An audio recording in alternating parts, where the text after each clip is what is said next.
Hi students. రాజు వయస్సుకు 3 రెట్ల కన్నా 5 సంవత్సరములు ఎక్కువ. రాజు తండ్రి వయస్సు 44 సంవత్సరాలైన రాజు వయస్సు ఎంత?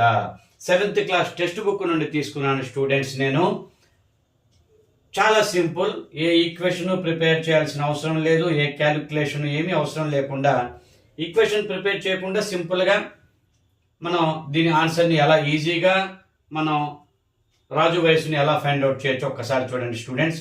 డిఎస్సి ఎగ్జామ్స్ ప్రిపేర్ అయ్యే వాళ్ళకి చక్కగా ఉపయోగపడుతుంది నా సబ్జెక్టు. చూడండి students, just by answer method ఇక్కడ రాజు వయస్సులు ఇక్కడ ఇచ్చేసారు ఆప్షన్స్లో. ఈ రాజు వయస్సులో వీటిలో ఎలా గుర్తించాలి? వీటిలో మన కరెక్ట్ ఆన్సర్ ఒక ఆన్సర్ ఉంది.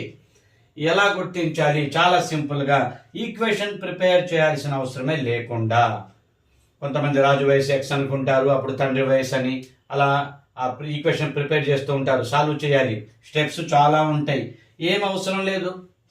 చక్కగా రాజు వయసుని ఈ కండిషన్స్ ప్రకారంగా మనం ఎలా ఫైండ్ అవుట్ చేయాలో చూడండి. చాలా సింపుల్, ఒక హాఫ్ మినిట్లో ఈజీగా మనం ఆన్సర్ని ఫైండ్ అవుట్ చేయొచ్చు. రాజు వయసు 10 అనుకుంటే 3 రెట్లు అంటే 30 ప్లస్ 5 సంవత్సరాలు ఎక్కువ, 3 రెట్ల కన్నా 5 సంవత్సరాలు ఎక్కువ అన్నాడు, ప్లస్ 5 35 వస్తుంది. ఇది కాదు, రాంగ్ ఆప్షన్. 44 ఆన్సర్ రావాలి. రాజు వయసు 12 అనుకుంటే 12 3 36 ప్లస్ 5 కలుపుకుంటే 41 ఏజ్ వస్తుంది. ఇది కూడా కాదు. రాజు వయసు 13 అనుకుంటే 13 3 39 ప్లస్ ఒక 5 ఇయర్స్ కలుపుకోవాలి, 44 ఇయర్స్ రాజు యొక్క ఫాదర్ ఏజ్ వచ్చింది. కాబట్టి ఇది కరెక్ట్ ఆప్షన్ అవుతుంది స్టూడెంట్స్. ఇది కరెక్షన్ ఆప్షన్ అవుతుంది. ఇలా మనం బై ఆన్సర్ మెథడ్ ఇవి కండిషన్స్ని అప్లై చేసుకుంటూ ఈజీగా సింపుల్గా, పెన్ను పేపర్ ఏం అవసరం లేదు. సింపుల్గా త్రిబుల్ చేయటం 5 కలుపుకోవడం, త్రిబుల్ చేయటం 5 కలుపు, అంతే కదా నేను చేసింది. పెన్ అవసరం లేదు, క్యాలిక్యులేషన్ అవసరం లేదు, ఏం అవసరం లేదు. అలా త్రిబుల్ చేయటం, 3 రెట్లు అంటే త్రిబుల్ చేయటం, 5 ఎక్కువ కాబట్టి 5 కలుపుకోవటం.